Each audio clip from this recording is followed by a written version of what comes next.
Walang nanonood sa'yo? Walang nag-share ng mga post mo? Konti lang ang viewers mo sa tuwing nagde-live ka?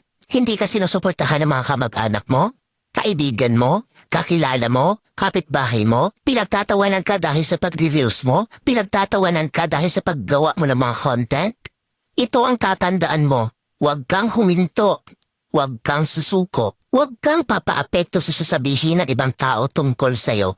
Ipakita mo sa kanila na may mararating ka. Dahil isang araw, kapag marami ka ng followers, kapag marami na ang sumusuporta sa'yo, kapag marami na ang nanonood sa'yo, kapag marami ka ng viewers, kapag marami na ang nagmamahal sa'yo at sumusuporta sa'yo, kapag marami ka ng payout, kapag sinasahod mo na ang sinasahod ng mga sikat na content creator, kapag mayaman ka na, kapag marami ka ng pera, ay manunood na yan sila sa'yo.